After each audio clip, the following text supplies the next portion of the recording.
한 절씩 교도하시고 마지막 6절은 함께 합독하겠습니다. 어리석은 자는 그의 마음에 이르기를 하나님이 없다 하도다. 그들은 부패하며 가증한 악을 행하며 선을 행하는 자가 없도다.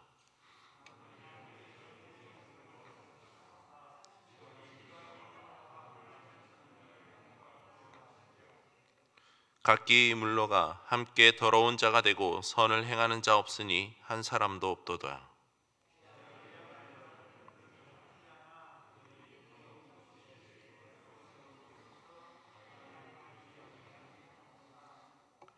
그들이 두려움이 없는 곳에서 크게 두려워하였으니 너를 대항하여 진친 그들의 뼈를 하나님이 흩으심이라. 하나님이 그들을 버리셨으므로 내가 그들에게 수치를 당하게 하였도다. 시온에서 이스라엘을 구원하여 줄 자 누구인가? 하나님이 자기 백성의 포로된 것을 돌이킬 때 야곱이 즐거워하며 이스라엘이 기뻐하리로다. 아멘. 잠시 기도하겠습니다. 하나님 감사합니다. 오늘 하루의 시작을 또한 주님의 말씀과 기도로 나아갈 수 있게 또 우리의 심령을 일깨워 주심을 감사합니다. 오늘 하루의 삶 속에서도 우리가 더욱더 주님의 자녀로서의 삶을 잘 지켜나갈 수 있도록 우리에게 믿음과 또 힘을 주시고 또 그 삶 속에서 무엇이 옳고 그른지를 잘 분별하여 온전히 하나님의 뜻을 증거할 수 있도록 우리의 삶 가운데 함께하여 주시옵소서. 이 시간 예배를 통해서 말씀을 통해 또 우리의 심령 가운데 하나님 깨닫게 하여 주시고 또 기도하는 가운데 우리의 심령을 위로하여 주시옵소서. 감사드리며 예수님의 이름으로 기도드립니다. 아멘. 오늘 본 시는 크게 두 부분으로 나눌 수가 있습니다. 먼저 4절까지에서는 하나님이 없다라고 하는 어리석은 자들의 그 죄악됨이 무엇인지와 또한 마지막 5절과 6절에서는 그 어리석은 자들과 하나님의 백성들의 엇갈린 운명을 대조시키고 있습니다. 먼저 1절 말씀을 보시면 어리석은 자는 그의 마음에 이르기를 하나님이 없다 하도다. 그들은 부패하며 가증한 악을 행하며 선을 행하는 자가 없도다 말하고 있습니다. 본절에서 말하는 어리석은 자란 과연 누구를 말하는 것일까요? 성경에 사용된 어리석은 자라는 의미라는 것은 상식이 없는, 인식을 하지 못하는 혹은 불경건한, 신앙이 없는 사악한이란 여러 가지 의미를 가지고 있습니다.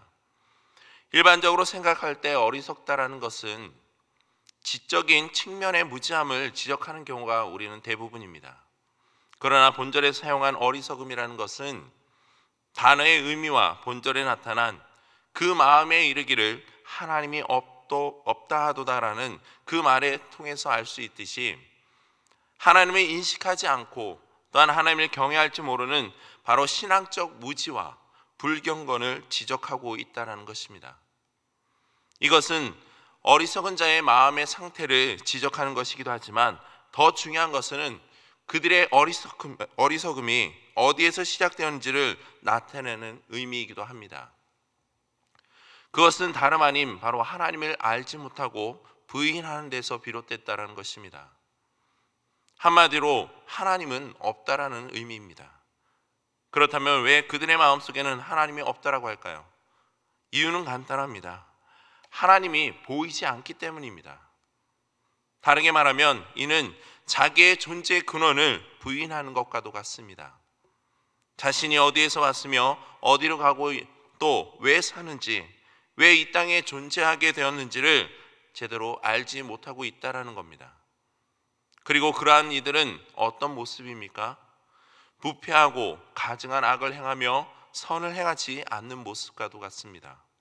그들은 부패하였다라는 것은 육신의 정욕과 안목의 정욕과 이생의 자랑 등을 즐기는 그 죄성이 가득한 마음의 상태에 이릅니다. 즉 어리석은 자들은 생각하는 것이나 말하는 것이나 행하는 것이 모두 악한 일에 집중되어 있을 만큼 그 마음이 부패한 자들이라는 것입니다. 그렇기 때문에 그들은 가증한 악을 행할 뿐만 아니라 선을 생각하고 행하는 이들이 없다라는 것입니다. 창세기 6장 5절과 6절 말씀에도 보시면 여호와께서 사람의 죄악이 세상에 가득함과 그의 마음으로 생각하는 모든 계획이 항상 악할 뿐임을 보시고 땅 위에 사람 지으심을 한탄하사 마음에 근심하였다라고 말씀하고 계십니다. 이처럼 인간은 부패한 존재입니다. 그러기에 인간은 선을 생각하기보다는 악한 생각에 사로잡혀 있는 존재라는 것입니다. 그러므로 하나님을 마음에 두지 않는 자는 바로 선을 행할 수 없다라는 것입니다. 즉 하나님을 지각하는 자는 하나님의 말씀을 삶의 기준으로 삼아 무엇이 옳고 그른지, 무엇을 우선으로 해야 하며 또한 선한 삶을 살아야 하는지를 분별하여 살지만, 하나님을 지각하지 못하는 자는 오만하여 세상의 가치를 기준으로 삼음으로 자신의 욕심과 생각을 쫓아 그 악행을 일삼으며 살아가게 된다라는 겁니다. 그러므로 우리는 이러한 인간의 일상을 바로 아는 데서부터 우리의 그 바른 신앙이 세워지는 것임을 깨달아야 합니다. 그래서 시인은 2절과 3절에 말씀하기를 하나님이 하늘에서 인생을 굽어 살피사 지각이 있는 자와 하나님을 찾는 자가 있는가 보려 하신즉 각 기물로가 함께 더러운 자가 되고 선을 행하는 자 없으니 한 사람도 없도다. 즉 하나님께서는 자신을 예배하고 당신의 뜻대로 사는 자, 지각이 있어 당신을 찾는 자가 있는지 살펴보시지만, 불행하게도 인간은 모두 전적으로 부패하고 타락하였기 때문에 하나님께서는 그 세상 가운데서 이러한 자는 결코 찾을 수 없으셨다라고 말씀하고 있습니다. 그러나 하나님은 하늘에서 인생을 굽어 살피고 계심을 깨달아야 합니다. 2절에 굽어 살피다라는 것은 중요한 물건을 잃어버렸거나 혹은 너무 작아서 보이지 않을 때 허리를 구부리고 자세를 낮추어 자세히 살피는 모습을 말하고 있습니다. 이 표현은 두 가지로 설명될 수 있습니다. 첫째는 세상에 하나님을 찾는 자가 매우 적다라는 것입니다. 또한 두 번째는 그럼에도 불구하고 하나님은 구루터기 같은 그 적은 소수를 찾고 또 찾으신다라는 것입니다. 다시 말해 하나님께서는 거룩한 무리들을 오늘도 찾고 계신다는 것입니다. 자신을 향하여 신령과 진정으로 예배드리며 그 뜻에 합당하게 사는 자를 찾고 계신다는 것을 우리는 기억해야 할 것입니다.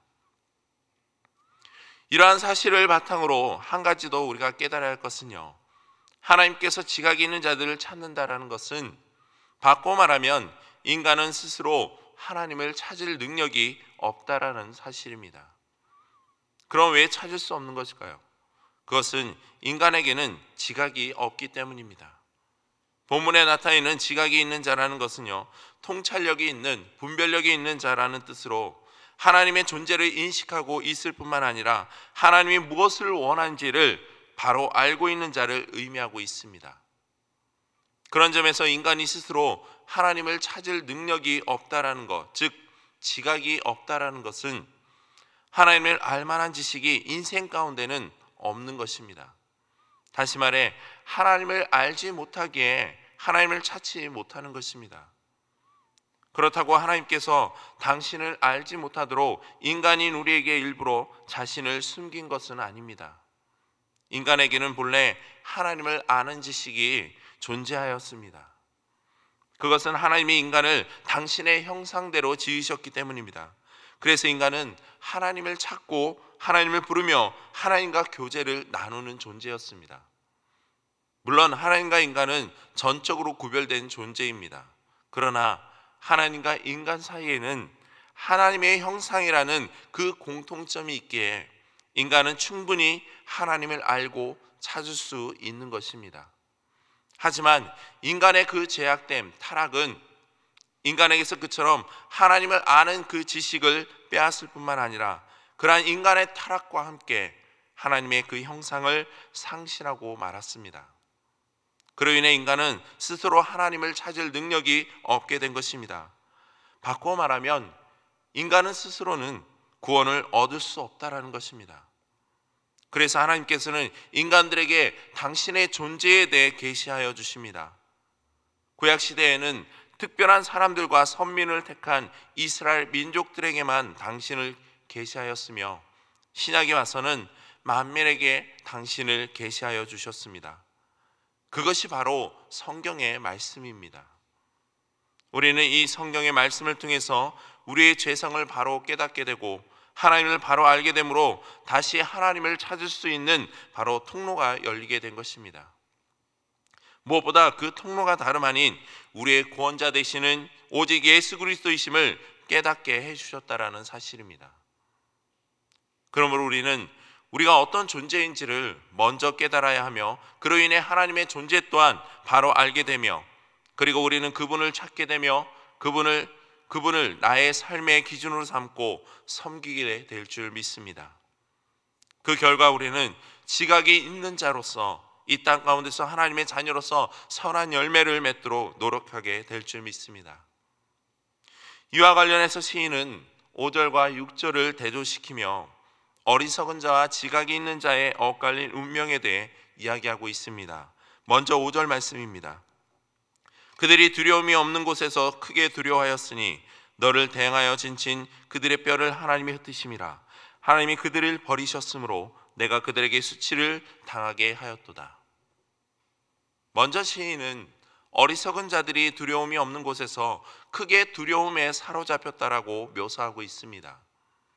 여기서 두려움이 없는 곳은 다음에 이어지는 말씀을 통해 확인할 수 있듯이 악인들이 하나님의 백성들에 대하여 진친 곳을 가리키는 곳으로 이곳은 하나님의 백성을 공격하기 위해 악인이 진치고 있는 바로 유일한 고지라는 것입니다. 즉 그곳은 그들에게는 두려움의 장소가 아니라 승리를 위한 기다림과 기대의 장소인 것입니다. 그러나 하나님께서는 그곳을 두려움의 장소로 바꾸셨음을 시인은 말하고 있습니다. 그리고 하나님께서는 그곳에서 그들의 뼈들을 흩으셨다라고 말합니다. 여기서 흩으심이라는 것은 목 잡는 양떼가 동서남북으로 여러 곳으로 흩어질 때 그 모습을 나타낼 때 사용되는 단어로서 하나님께서는 이들을 완전히 멸망시키셨다라는 의미입니다. 이는 당시 고대 근동에서 죄인의 뼈나 패전국의 병사들의 시체는 누구도 장사하지 않았으며 땅에 버려지는 일이 일반적이었습니다. 그로 인해 근동의 뜨거운 태양볕과 엄청난 모래바람과 함께 그 뼈들은 사방으로 흩어지게 되는 것이었습니다. 시인은 이러한 상황을 빗대어 표현하고 있는 것입니다. 결국 어리석은 자들의 운명은 단지 육신적인 멸망만을 나타내는 것이 아니라 바로 하나님으로부터 받게 되는 영원한 그 수치와 멸망을 나타내는 것입니다. 그래서 마지막 부분의 말씀이 그들을 버리셨으므로 내가 그들에게 수치를 당하게 하였다라고 표현하고 있는 것입니다. 반면에 시인은 6절 말씀을 통해서 시온에서 이스라엘을 구원하여 줄 자가 누구인가? 하나님이 자기 백성의 포로된 것을 돌이킬 때 야곱이 즐거워하며 이스라엘이 기뻐하리로다. 여기서 시인은 어리석은 자들과 대조되게 하나님의 백성들이 궁극적으로 누리게 될 승리와 구원의 기쁨에 대해 이야기하고 있습니다. 즉 하나님의 구원 사역의 결과로서 하나님의 인정한 선민은 큰 기쁨을 누리게 되는데 이에 대해 시인은 야곱이 즐거워하며 이스라엘이 기뻐한다라는 표현을 사용하여 강조하고 있습니다. 이처럼 하나님은 당신의 백성들을 불의한 자들의 그 압제와 억압으로부터 벗어나게 해주실 줄 믿습니다. 성도 여러분, 우리가 거하는 이 세상은 하나님이 없다고 하는 자, 즉 어리석은 자들이 더 많이 존재하는 곳입니다. 그래야 이 세상은 언제나 가증한 악으로 관영한 상태입니다. 그리고 그로 인하여 하나님의 그 백성들이 고난과 여러 가지 어려움을 당하기 쉽습니다. 그러나 하나님은 공의로우셔서 언제까지나 악인들, 어리석은 자들의 그 행함을 방관하지는 않으십니다. 분명 마지막 때에 가서는 어리석은 자들, 하나님이 없다라고 하는 지각이 없는 악인들은 하나님의 그 공의로우신 심판대 앞에 서게 될 것이며 그들은 영원한 파멸과 멸망으로 떨어지게 될 것입니다. 그러나 지각이 있는 자들, 하나님을 찾는 자들은 그 모든 억압과 압제로부터 벗어나 영원한 즐거움과 기쁨의 안식을 누리며 주님을 경배할 줄 믿습니다. 그렇다면 저와 여러분들은 지금 어떤 모습으로 삶을 살고 있나요? 지각이 없이 어리석은 자와 같은 삶의 모습인지, 아니면 지각이 있는 자로서 하나님을 찾고 찾으며 선한 행실의 열매들을 맺히며 살아가고 있는지요? 오늘 하루도 우리 각자가 하나님 앞에 기도하며 우리의 그 신앙을 돌아보고 다시 한 번 더 하나님의 자녀로서, 하나님을 찾고 찾는 자로서 온전한 예배를 드리고자 하는 그 믿음의 결단과 다짐을 하는 가운데, 또 주님이 주시는 그 기쁨과 그 만족의 안식을 누리며 살아가는 저와 여러분들 되기를 주님의 이름으로 축복드립니다. 이 시간 기도하실 때 나의 삶이 언제나 지각이 있는 자로서 하나님을 찾고 찾으며 선을 행하는 자로서 삶을 실천할 수 있는 그 믿음과 지혜가 가득하길 기도하시기 바랍니다. 계속해서 교회와 모든 성도들의 그 삶의 안녕과 평안을 위해 기도하시고, 이 나라 국민들의 삶의 모습 속에서 어리석은 제약된 삶을 살아가는 이들의 그 마음 속에 하나님의 살아계심과 두려움을 깨달아 알게 하여 달라고 기도하시고, 마지막으로 앞에 보이는 기도의 제목들과 또 여러분들이 가지고 계신 기도의 제목들을 놓고 이 시간 함께 기도하겠습니다. 하나님 감사합니다. 오늘도 우리에게 주신